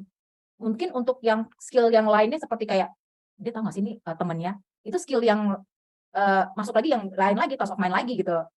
Kalau awal kan kita lihat pegangan tangan, kita mengajarkan perintah untuk pegang tangan, nih pegang tangan gitu kan. Tapi kalau kita mau tahu, kok dia mukanya nggak happy ya, apa karena ya itu udah beda lagi. Mereka cuma tahu konsep suruh pegang tangan seperti itu. Jadi kalau pengalaman saya kayak itu mereka cuma pegang aja, pegang terus ya nyanyi kayak bikin lingkaran gitu. Tapi kalau mereka spontan nih, misalkan tiba-tiba mereka pegang tangan temennya, artinya mereka udah aware itu manusia, gitu, orang, bukan benda kan. Takutnya kan kita ini kan semua kayak benda nih buat anak autism yang belum stimulasi kan. Jadi pada saat udah meluk, itu berarti udah tahu, ini temanku. Udah ada yang namanya perasaan aku senang, peluk Sudah ada dia. bonding gitu ya. Ada apa? Sudah ada bonding dengan orang lain juga. Ada persepsi dengan orang ini. Apalagi yang dia peluk misalnya satu orang ini, berarti dia ada persepsi tersendiri, aku senang main sama dia kalau dia secara spontan ya. Tapi kalau misalkan yang masih belum aware dengan, terus kita bilang aja pegang tangan, itu dia hanya konsep pegang tangan aja gitu, belum yang nyolek temennya. Karena kalau udah fase yang dorong teman, wah dia udah tahu nih orang, atau dia nyolek gitu, wah dia udah tahu nih ada orang di sebelahnya nih, kita bukan benda lagi nih, kita ada orang nih. Terus misalnya misalkan di pencet hidungnya gitu, dia udah tahu nih misalnya orang kayak gitu. Jadi itu udah salah satu interaksi sosial lagi. Kita kira-kira kejawab nggak? Jadi sebenarnya nggak apa-apa gitu ya, Bu ya. Walaupun anaknya tuh flat gitu, mukanya kelihatan nggak suka itu nggak apa-apa gitu ya, Bu. Flat itu apa? Kecuali kalau dia tarik tangannya, dia nggak mau. Kalau misalkan dia cuma megang aja, ya memang kan begitu. Ekspresi ASD kan awalnya kan kita aja dia begitu, pegangan aja. Dia cuma tahu konsep pegang tangan, ya kan, perintahnya pegang tangan. Dia cari tangan, dia udah tahu nih bentuk tangan seperti ini, dia pegang. Tapi kalau untuk skill berikutnya nih, dia seneng nggak pegang tangan? Itu kan udah masuk apa tuh Pak Yovan tuh kira-kira? Bukan aba lagi dong. Kalau aba kan perintahnya pegang tangan, kan aba ya. Cognition dong maksudnya ya. Dia menyukai cara berpikir. Aku suka sama orang ini. Aku senang main sama dia. Aku mau pegang tangannya dia. Itu udah masuk ke skill yang di atas perilaku lagi gitu. Aba ya. Cognition kalau kita maksudnya. Cognition betul. Cognition. Jadi, artinya ada istilahnya ada yang disebut sebagai intersubjectivity. Intersubjectivity ketika dia tidak lagi melihat orang lain sebagai benda. Ada dua tuh ya. Ada yang disebut primary intersubjectivity, artinya dia bisa merasakan, mengenali perasaan, ya, baik dirinya ataupun orang lain. Dan yang kedua, secondary intersubjectivity, itu artinya adalah ketika dia bisa berbagi pengalaman dengan orang lain, ngajak main, ya, ngomongin buku cerita, ya, mungkin nggak bisa ngomongin artinya apa ya, mungkin megang mainan bareng, kasih ke temennya buku, betul. Lagi gitu kan. Terus berebut mainan itu juga salah satu interaksi tuh. Betul, tanpa diinstruksikan. tanpa ada instruksi iya. Betul. Jadi Iya. kalau mungkin tahap awalnya mungkin kayak tadi itu metodenya ABA dulu ya, pegang Iya. tangan. Itu instruksi yang kita kasih ajarkan untuk dia berpegang tangan. Tapi Iya. masuk ke skill berikutnya dia suka apa dia tahu kita orang atau benda, Iya. itu udah masuk kognitif gitu. Iya. Itu skill itu kita harus stimulasi lagi tuh. Gitu. Karena walaupun dia adalah autis benar, tapi bukan berarti dia tidak bisa merasakan emosi. Hanya dia belum mengenal Belum emosinya. mengenal bentuk emosi. Makanya kan kita suka ada Iya. kartu emosi kan, senang. Jadi bilang, Betul. kalau senang kayak gimana? Hah? Gitu. Makanya kita sebagai pengajar, pengajar pun nggak bisa flat juga mukanya. Iya.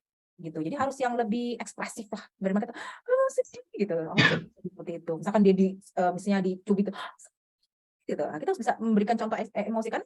Mereka itu tidak tahu gitu. Oh, emosi senang itu apa, sedih gitu. Seperti itu. Harus kita ajarkan. Makanya kita bilang, they need to learn how. Mereka butuh bantuan. Jadi mereka harus dikenalkan semuanya.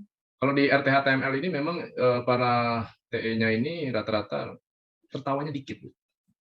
Tertawanya Biasa dikit. deg-degannya kalau diundang sama TML nih, karena saya termasuk orang yang suka cengengesan. Tertawanya dikit. Dikit-dikit ketawa, dikit-dikit ketawa tuh kan. Dikit-dikit ketawa. Bagus tuh. Ada lagi Bu Ismi tuh. Bu Ismi itu susah banget ketawa. Kalau udah suka ketawa susah berhenti. Itu bahaya kalau suka ketawa sampai berhenti. Iya. Oke, Bu Emi, ada pertanyaan lagi kah? Mungkin saya bukan pertanyaan Pak, tapi sedikit menambahkan dari yang disampaikan oleh Bu Kamil dan Pak Yovan berkaitan Ya, dengan silakan. pergandengan tangan tadi, nggak ada ekspresi gitu. Mhm. Jadi kita sempat bahas juga tadi Bu Kamelia ya tentang generalisasi. Jadi kan memang aspek terakhir dari bagaimana kita bekerja dengan anak autis itu kan ke sosial. Ya. Sebelum menuju ke sosial itu kan ada generalisasi. Nah, cuma kan kita nggak bisa langsung menggeneralisasi karena mereka itu kan nggak ngerti nasihat, belum paham kalimat-kalimat abstrak gitu. Nah, makanya kan kita harus bekerja dengan anak autis itu kan dari aspek konkretnya dia. Apa ya yang konkret dari dia? Ya kita pakai yang sensori, pegangin tangan, pegangan tangan, ya kan itu kan aspek sensori. Kita pakai yang dia bisa merasakan langsung. Udah pokoknya bisa pegangan tangan aja dulu deh. Dia ngerasain megang tangan orang lain dulu deh. Mau ekspresi apa biarin dulu. Karena nantinya, pada saat nantinya itu tujuan saya ketika saya ngajarin dia berpegangan tangan itu adalah nantinya saya mau kasih tahu kamu, ini ada temen loh. Orang yang dekat kamu itu, dia tidak bikin kamu cemas, tapi bikin kamu bisa main bareng. Dia bisa bantu kamu. Kita mau nantinya begitu. Jadi ini berkaitan dengan materi kemarin lah yang kita bahas di intermediate itu ada satu materi judulnya promoting generalisasi. Jadi memang ada satu strategi yang mana itu kalau kita ngajarin skill baru dan anak ini nggak tahu kebutuhannya untuk dia itu apa, manfaatnya untuk dia itu apa, ya dia akan flat aja, dia nggak akan ngerasa pentingnya untuk dia itu apa. Nah, nggak apa-apa, anak ini diajarin dengan tangan, tapi ekspresinya flat, nggak apa-apa, karena memang dia belum paham emosi, seperti yang tadi Ibu sampaikan. Gitu, jadi sambil kita ajarin dia aware dulu sama temennya, melalui gandengan tangan, sambil di aspek lain kita ajarkan dia mengenai emosi. Karena nantinya loh, skenario saya itu, dari ajarin dia menggandeng tangan itu adalah saya mau kasih tahu kamu bahwa orang lain di dekat kamu ini mau jadi teman kamu, mau kerja bareng, mau belajar bareng, mau main bareng. Jadi dia aware dulu bahwa di dekat dia itu adalah orang yang bisa interaksi bareng, bukan objek atau benda yang cuma kau bisa mainin. Dia juga bisa berekspresi, dia juga bisa memunculkan emosi gitu. Jadi tadi kan Ibu Kamelia kan membacakan tempat kita kan papan tulis generalisasi gitu. Jadi memang empunya kita kerja dengan anak autis itu ya generalisasi gitu. Jadi ketika kita mulai dari sekarang, ya pada saat menstimulasi, pada saat mengajarkan skill baru itu kita sudah harus berpikir 4-5 tahap setelahnya. Jadi kalau misalkan sekarang saya ngajarin anak saya ini gandengan tangan, manfaat yang buat dia apa ya nanti? Gitu. Kalau sekarang saya ngajarin dia makan pakai sendok, dia ada manfaat yang bisa tergeneralisasi nggak dengan dia bisa makan pakai sendok? Atau nggak saya ngajarin anak saya makan pakai garpu sama pakai pisau? Kira-kira anak ini bakal pakai itu nggak ya? Ketika dia ke restoran, ketika dia di tempat temannya, atau ketika dia di sekolah? Kalau ternyata itu belum kontekstual, dia jangan dikasih dulu. Belum pas. Mulai dari sekarang, memang kita harus sudah mulai berpikir bahwa saya mau anak saya ini ketika nanti dia kembali ke orang banyak, dia berada di lingkungan orang banyak itu, dia mampu menggunakan skill dia ini dan sama dengan yang lain. Kan tujuannya adalah jadi nggak apa-apa flat dulu, nggak apa-apa dia aneh-aneh dulu, dia loncat-loncat dulu, nggak apa-apa deh. Gitu. Yang penting tujuan saya adalah mau ke sana. Jadi mantap Bu Kamil ya. Oke, ada lagi pertanyaan dari Bu Sela atau Bu Rahma? Ya, Bu Rahma.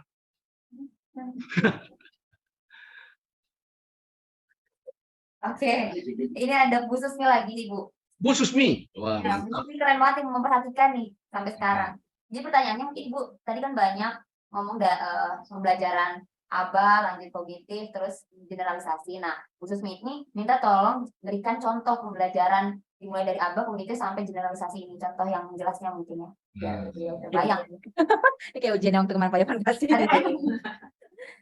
Silakan, Bu. Dari aba contoh case ya paling skill misalkan ke toilet training gitu kan. Coba dikoreksi ya Bu Emi nanti ya, kita sama-sama belajar juga kan ya dari toilet training. Dia dari pertama kita mau buka pampers dulu, misalnya abanya apa? Kita kasih instruksi, bahkan one-on-one instruksi ya, instruksi. Pertama buka pampers, mereka belum tahu tuh konsep apa artinya buka celana, mau pipis kan toilet training. Mereka belum tahu konsep buka celana, dipegangin tangannya kita buka celana, ya kan? Bener nggak tuh Bemi abah kayak gitu ya? Buka celana, oke, pipis. Nah, kita sudah itu kalau pipis itu udah durasi udah kita hitung ya sebelumnya ya, udah kita lihat polanya kan, pipis. Udah pipis sudah siram, ya siram vagina maupun penis ya, kita sebut dengan kata yang benar gitu kan ya, siram sudah siram pakai tisu keringin. Nah itu kita prom dulu semuanya tuh abah tuh, ya kan. Nah terus pada saat itu kan kita udah hitung tuh durasi dia mau pipis ini kan 15 menit, kita bawa sama kamar mandi itu. Kemudian udah selesai baru udah berapa lama kita perkenalkan untuk kognisinya, kamu mau pipis, kita kasih pertanyaan. Apakah itu? Jadi awalnya dengan durasi dulu ya. Durasi dulu, kita prom dulu, kita arahin mau pipis mau nggak, kita arahin dulu. Pada saat udah minggu udah kita udah lihat polanya kan, siapa yang mau pipis gitu kan. Nah dia biasa udah gini-gini. Ada tuh beberapa misalkan udah yang bisa langsung ke kamar mandi atau langsung buka celana di kelas atau kita bawa kamar mandi itu beda-beda gitu. Nah terus untuk pada saat dia sudah bisa pipis di sekolah, itu udah masuk kognitif ya, siapa yang mau pipis gitu, siapa kasih pertanyaan kan, gitu. Nggak usah langsung kita bawa aja kamar mandi. Untuk generalisasinya kita cek ke parentsnya, apakah pada saat dia pipis di sekolah, misalkan dia jalan ke mall, dia bisa nggak nih pipis sendiri juga di mall, gitu. Contohnya seperti itu namanya generalisasi, itu udah tahap yang lebih tinggi lagi, gitu. Atau misalkan dia abahnya di rumah bisa pipis, tapi di sekolah dia belum, berarti dia belum bisa generalisasi di sekolah, gitu. Seperti itu, sudah terbiasa belum dia untuk tempat yang lain pipisnya, gitu contohnya. Sama kayak menulis juga gitu kan, pokoknya semua skill tuh memang harus kita tahap itu, kita mau ngajarin apa tahap lagi, dari abah lagi kan, tahapnya kita prom lagi. Tarik garis, kasih kertas, ada garis, terus saja ulangin, kasih garis lagi, kasih kertas garis, kita prom. Lama-lama kita kasih cognition, coba bikin garis bagaimana, itu udah berpikir. Nanti generalisasinya seperti itu kayaknya ya. Gue mikir kira tambahin seperti itu sama nggak? Apa? Cukup Bu, ya, paling Ibu bisa ini ya, dapat ya, bisa menjawab pertanyaannya ya. Jadi semua anak sistematis aja Pak. Jadi kalau untuk yang generalisasi itu adalah mekanistiknya. Jadi pola mekanismenya itu dapat dulu. Entah dia ngerti, entah dia nggak ngerti. Yang penting awalnya dia ngerti dulu deh bahwa kalau pampers habis itu diganti, habis itu dibuang, habis itu cuci, habis itu ini dapat dulu deh itu. Ketika sudah jadi konsisten baru kenapa harus dicuci, dia sudah tahu maknanya itu baru diterapkan di konteks yang berbeda, situasi yang berbeda. Kalau untuk itu kalau mungkin untuk penerapan di akademik misalkan pengenalan huruf gitu, misalkan pengenalan huruf gitu, kalau di aba itu kan kita diajarkan untuk menyamakan simbol kan, menyamakan itu dulu satu atau angka 1 sampai 10, jadi angka yang sama bikin dua kopi, samain dulu kita formin 1, 2, 3 itu kan apa? 4, 5 sampai 10. Terus besoknya lagi 1, 2, terus setiap hari lah. Sehari 2 kali misalkan 1. Itu kan lama-lama anak-anak pasti akan memorize akan teringat ya. Nah, pada saat masuk cognition, mana angka 1 gitu kan? Mana angka 2 gitu. Nah, mungkin kalau di akademik gitu ya pelajaran ya. Pada saat masuk yang namanya generalisasi, mungkin angka 1-nya warnanya hitam. Pada saat lihat angka yang warnanya merah dia juga tahu tuh angka 1, 2, 3 gitu loh. Itu mungkin generalisasi seperti itu. Gitu. Jadi latihannya tidak lagi pakai color coding ya, jadi dikasih kode berbasis warna begitu kan. Nanti kemudian dia mengenal bentuk. Jadi sama kayak perilaku juga gitu. Kayak waktu itu saya ajarkan untuk mau anak-anak itu untuk datang duduk sendiri gitu, targetnya itu kan ya. Kita abahnya kita pakai musik. Jadi pada saat udah waktunya kita belajar untuk flashcard pengenalan kata, kita pakai musik kayak belnya gitu. Musik dipasang, langsung bilang musik dipasang duduk. Nah, duduk langsung kita duduk, kita kan duduk. Nah, gitu lagi besok duduk. Nah, pada saat mereka sudah terbiasa, mereka udah nggak pakai musik, udah saya taruh bangku aja mereka udah akan duduk. Seperti itu tahap-tahapnya pasti semua dari aba semua dulu. Gitu. From pengenalan instruksi, nah itu semua dari aba dulu. Baru nanti kalau mereka sudah katam lah, udah ngerti nih, udah paham. Nggak usah pakai musik, kita taruh kursi aja, mereka udah tahu akan duduk sendiri. Gitu. Dan mereka akan duduk sendiri, dan mereka bisa ngitung tuh, oh Miss Lia akan pengenalan kata selama 15 menit. Nah, pada saat di tengah-tengah dia berdiri, kan ada mau berdiri nih, belum bisa nih face-nya dia 15 menit. Duduk lagi, kita promin lagi, duduk lagi, sampai mereka paham, oh 15 menit saya harus duduk. Gitu. Nah, Jadi kembali lagi buat ayah bunda ini, balik lagi nih masih informasi yang daging banget. Jadi artinya adalah bahwa semua perubahan yang terjadi pada anak ASD itu wujudnya adalah dalam tahapan. Jadi nggak bisa langsung ujuk-ujuk jadi gitu ya, melainkan mungkin awalnya sangat-sangat apa istilahnya konkret sekali, sangat-sangat di permukaan sekali, tapi secara perlahan sejalan dengan bertambahnya waktu, kemudian terprogresi ya, berubah sampai meningkat, pada akhirnya target skill yang dituju itu tercapai. Gitu ya. Oke. Ada tambahan lagi mungkin dari Ibu Kamelia? Sepertinya sih cukup ya, cuman Cukup. saya mau kuatkan lagi untuk stimulasi untuk semua parents ya. Kunci biasanya suka saya ulang-ulang sih buat parents saya ya. Menstimulasi anak. Kuncinya tuh harus konsisten. Konsisten. Itu aja. Konsisten dan yakin akan proses. Oke. Jadi kembali lagi bahwa banyak sekali orang tua yang memiliki anak ASD saat ini mungkin kebingungan atau galau gitu ya. Dan sebagai seorang praktisi yang sudah dugaan saya mungkin sekitar 11-12 tahun mungkin ya, Bu Kamelia, apa nih pesan yang atau strategi yang Ibu ingin mereka kuasai, para orang tua utamanya, orang tua dengan anak berkebutuhan? Silakan. Pertama, mengenal anaknya dulu. Itu harus dikuasai dulu. Kita harus mengenal dulu dong partner kita, ya kan? Nah, saat kita sudah mengenal, interaksi orang tua, interaksi anak. Karena bagaimanapun kita pendamping guru cuma 3 jam. Orang tua yang paling mengenal anak. Jadi orang tua harus lebih dibanding guru. Seperti itu. Ya. Nah, di sekolah itu apa sih targetnya? Sosialisasi kan, sama mengikuti perintah generalisasi lah istilahnya. Kalau di rumah dia bisa, di sekolah dipraktekkan lagi gitu itu. Jangan kebalik, di sekolah diajarin baru, dari rumah baru dipraktekkan, seharusnya dari rumah semuanya. Jadi ya parents harus mengenal anaknya, kemudian baru bisa dan harus bisa berinteraksi dengan happy ya, harus happy dulu ya. Semua dimulai dari emosional, happy dulu. Kalau misalnya kita mana sih orang tua juga kesel, anak juga aduh, semua berawal Jangan merasa terbebani lah gitu jangan ya. terbebani, benar, berinteraksi. Kalau saya sih terapi mungkin berarti bilang interaksi dengan anak harus happy lah, bermain-main, namanya juga umurnya itu umur 5 tahun kan umur main-main, senang-senang, jangan tersinggung, jangan ada seperti kita ngobrol ya Bu Emi ya. Mungkin baper, jangan cepat baper, harus sabar gitu kan. Jangan cepat baper sama perilaku anak, kok begini ya, harus begini, jangan labelin juga. Betul. Pokoknya have fun aja lah sama anak-anak, itu senang dengan interaksi yang teratur, terarah gitu.